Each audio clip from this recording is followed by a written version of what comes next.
weird-ass good game, There's strange things happening. There's some creepy things. And now the chairs have moved. What's happening with this? I think there's a ghost in the ABC. There's a weird ghost going being on. haunted. Oh, Right. Where's Darren? I don't know. Cloaking device disengaged. It's amazing. Hey, Darren. Okay, well, let's get on with the review. Yeah. Rainbow Moon is a tactical fantasy RPG that follows the story of Baldrin. He's a valiant knight who's tricked into a portal by a long-time enemy and finds himself teleported into a mysterious land. To make matters worse, lots of nasty monsters begin pouring out of the portal as well, so Baldrin must slay the beasts and find a way to get back home. The tactical RPG is quite a complicated genre. It involves a lot of character and combat stats, a lot of grinding, and turn-based combat. Fortunately, Rainbow Moon eases you into the battles gently and shows you the ropes as you go. Yeah, if you are new to this kind of genre, Rainbow Moon is a great place to start.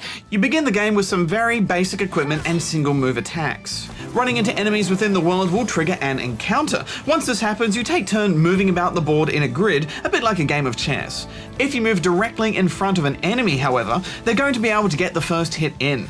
So often it's best to get close to them, defend your position, and then let them come to you.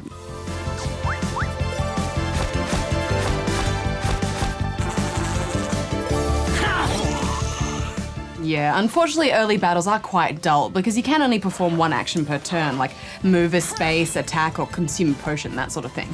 But as you move through the world, slaying beasts and completing quests for the citizens of Rainbow Moon, you'll start to earn Rainbow Pearls, which you can use to increase your player stats. You can increase your speed, strength, and defense, but putting points into things like luck will increase the chance of you getting in a critical hit, which can make or break a fight. Come on! These kinds of games are known for being quite repetitive, but for players willing to commit to the long haul, there's over 100 hours of gameplay here as you gain in strength and hone your tactical ability. Also, enemies vary in strength, so while an encounter will tell you how many enemies you'll be facing, it doesn't tell you what type they'll all be. Often you can be surprised by a large group of heavy hitters and be overwhelmed.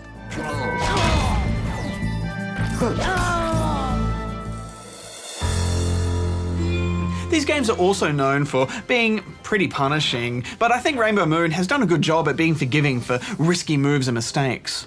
You can use a turn to escape from a battle at any time, only losing the XP you gained during that fight. But if you die altogether, you simply respawn right before the battle with a tiny bit of health anyway. So there's very little to lose. Yeah, also you can save your game at any time, which may not sound like much, but these games have been notorious in the past for not allowing you to save your progress, so I was quite grateful for that.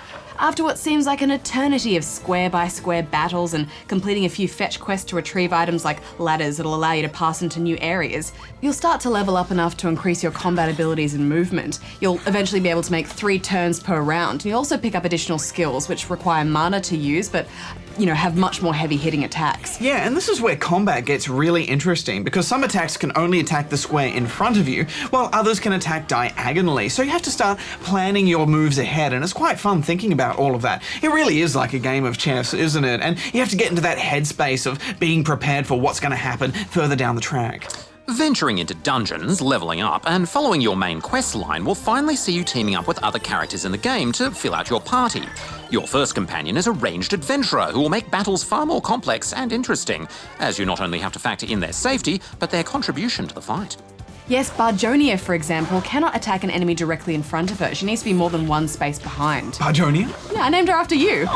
She also has some really heavy-hitting bow attacks, and they have quite a wide range on them, but getting them lined up can be quite tricky. Especially since moving her around wastes valuable attack turns, and when you have upwards of 8 enemies all having turns to attack you before I or she can get a hit in, the results can be pretty nasty if you don't plan it well.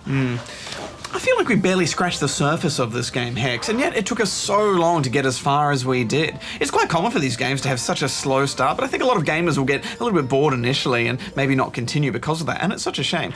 Visually, though, it's quite colourful and cartoony. I liked the art style. You just can't rush the combat, though, can you? You won't be strong enough to progress. You really do need to keep grinding through all these turn-based battles until you can fill out your party enough to get to the good, complex, meaty stuff. It just takes so long to progress. It does, and like we said, that will bother some people, but I find with these games, eventually I start getting into the zone and I just lose so many hours into them, so I had a pretty good time with this. I'm giving it 7 out of 10 rubber chickens. It's 6 from me.